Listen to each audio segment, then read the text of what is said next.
Baik, bismillahirrahmanirrahim. Assalamualaikum warahmatullahi wabarakatuh. Alhamdulillahirabbil alamin wa bihi nasta'in ala umurid dunya waddin, wassalatu wassalamu ala asrafil anbiya'i wal mursalin wa ala alihi wa sahbihi ajma'in. Baik, syukur alhamdulillah pada kesempatan hari yang berbahagia ini, di mana kami yang bertugas kelompok 10, yaitu yang beranggotaan ada 5 orang. Pertama Tegar, yang kedua Fahri, yang ketiga Tirta, yang keempat Aldira, yang keenam Ilham Ritonga. Baik, di dalam kelompok yang ke-10, di sini kami mendapat pembahasan yaitu hukum progresif dan perkembangannya di Indonesia. Baik, di sini ada 4 poin. Hukum progresif dan perkembangannya di Indonesia, yang mana terdiri dari 4 poin. Yang pertama, baik, saya selaku yang bernama Fahri, NIM 1913020027, yang akan menjelaskan pada bagian yang pertama. Bagian yang pertama ialah pemikiran tentang hukum progresif. Baik, hukum progresif perlu kita ketahui bahwasanya hukum progresif adalah hukum yang bertumpu pada keyakinan hakim.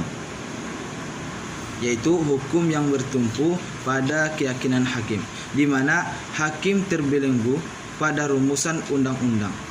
Jadi seorang hakim itu terbelenggu dalam rumusan undang-undang. Menggunakan hukum progresif, seorang hakim berani mencari dan memberikan keadilan dengan melanggar undang-undang, apalagi tak selamanya undang-undang bersifat adil. Baik, di sini dapat kita simpulkan bahwasanya di mana hukum progresif itu yang tertumpu pada keyakinan hakim, yang mana hakim tersebut ialah menggunakan hukum progresif, yang mana tugas hakim itu ialah untuk mencari keadilan dan memberikan keadilan yang sesuai terhadap peraturannya, karena tidak selamanya undang-undang itu ialah bersifat adil.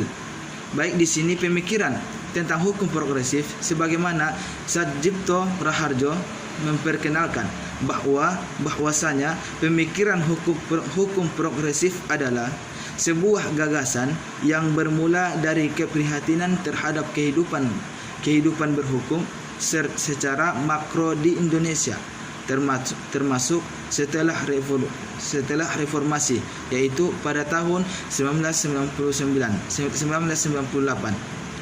yang mana yang tidak beranjak ke arah yang ideal. Maksud yang arah ideal ialah mensejahterakan dan membahagiakan rakyatnya.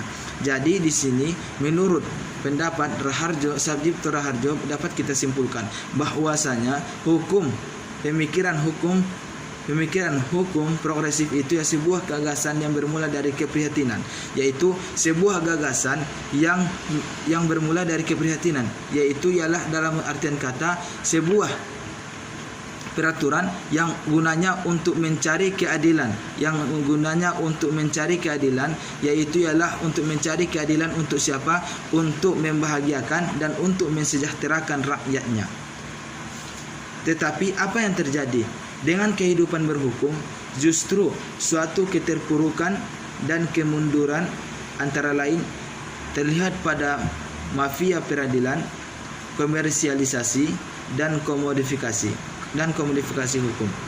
Untuk mengatasi keadaan demikian, menurut Sadjipto Raharjo, dengan hukum progresifnya, maka berhukum harus berani keluar dari cara-cara konvensional dan status quo.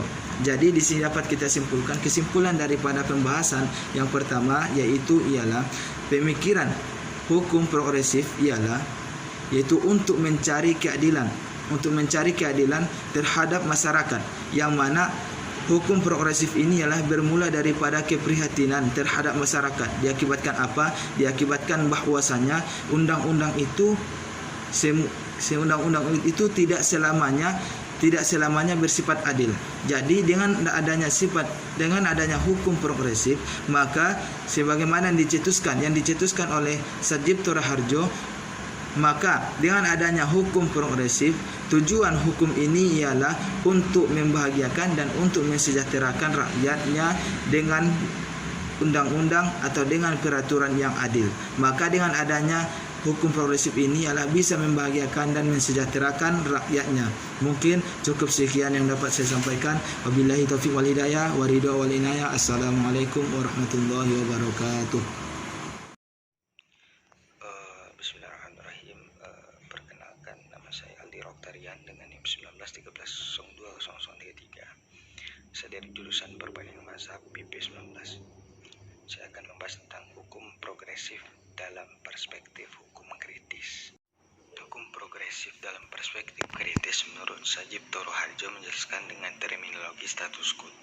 Sebagaimana Kuhri yang belajar dari sejarah, yaitu dengan adanya anomasi sehingga menghasilkan krisis yang pada umumnya memunculkan paradigma baru di dalam ilmu. Kondisi hukum Indonesia sebelum reformasi dan mampu memberikan kepastian sebagaimana yang diharapkan oleh masyarakat. Namun, rezim baru beranggapan telah melaksanakan pemerintahan atas dasar kepastian dan keadilan serta berusaha merealisasikannya melalui berbagai program yang disebut dengan istilah pemerintahan. Mulai dari pemerintahan untuk memperoleh kesehatan yang sebenarnya merupakan kewajiban yang harus diemban pemerintahan dimanapun itu. Assalamualaikum warahmatullahi wabarakatuh. Alhamdulillahillazi hamdan katsiran kama amar. Asyhadu an la ilaha illallah wahdahu la syarikalah. Wa asyhadu anna Muhammadan abduhu sallallahu alaihi wasallam. Baik, perkenalkan, nama saya Tegar Mayuko Rifai dengan NIM 1813020005 akan membahas tentang penerapan hukum progresif di Indonesia. Baik, langsung ke pembahasan.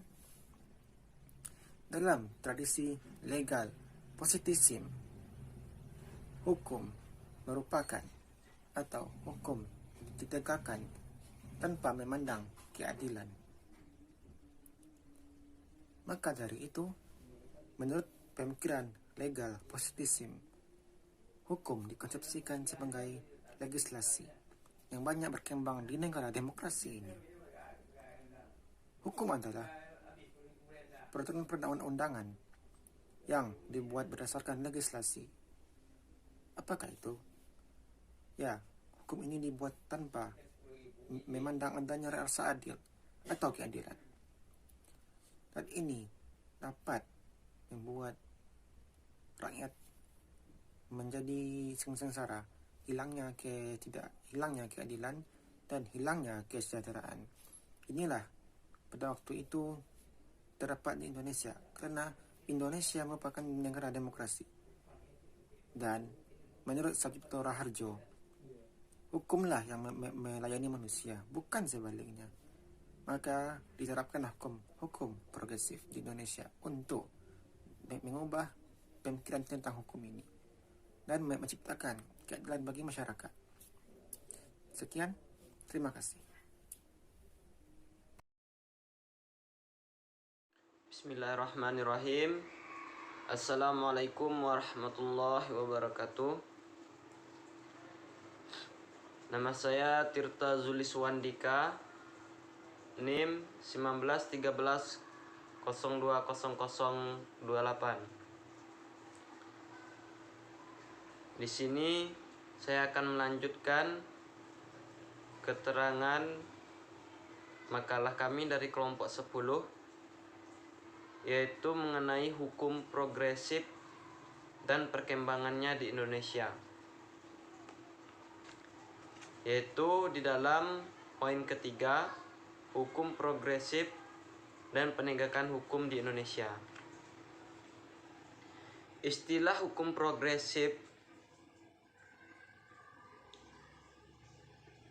yaitu yang digantungkan kepada kemampuan manusia dalam menalar serta memahami dan nurani manusia untuk membuat interpretasi hukum yang mengutamakan nilai moral dan keadilan bagi masyarakat. Kemudian hukum progresif lahir di Indonesia pada tahun 2002 dengan penggagas Sejipto Roharjo. Hukum progresif ini timbul ketika Indonesia mengalami gejolak sosial dengan bergulirnya gerakan reformasi pada akhir tahun 90-an. Dalam artian, hukum progresif muncul sebagai antitesis dari penegakan hukum yang berparadigma positivistik legalistik. Kondisi hukum di Indonesia sebelum reformasi tidak mampu memberikan kepastian sebagaimana yang diharapkan oleh masyarakat. Namun, rezim Orde Baru beranggapan telah melaksanakan pemerintahan atas dasar kepastian dan keadilan yang disebut dengan istilah pemerataan, mulai dari pendidikan sampai kesehatan, yang seharusnya memang merupakan kewajiban yang harus diemban oleh pemerintahan dimanapun itu. Maka paradigma hukum progresif dapat menjadi paradigma hukum alternatif dalam mengatasi lemahnya penegakan hukum di Indonesia saat ini. Lebih condong penegakannya pada masalah manusia yang menjalankannya, dikarenakan adanya hukum progresif ini. Kondisi penegakan hukum di Indonesia saat ini merupakan sentrum dari hukum, yaitu manusianya. Kondisi penegakan hukum seperti ini lebih menekankan analisis masalah penegakan hukum pada dimensi normativitas daripada hukum tersebut. Maka yang harusnya dilakukan saat ini adalah pengkajian hukum yang berbasis manusia. Maka di masa yang akan datang, kajian-kajian hukum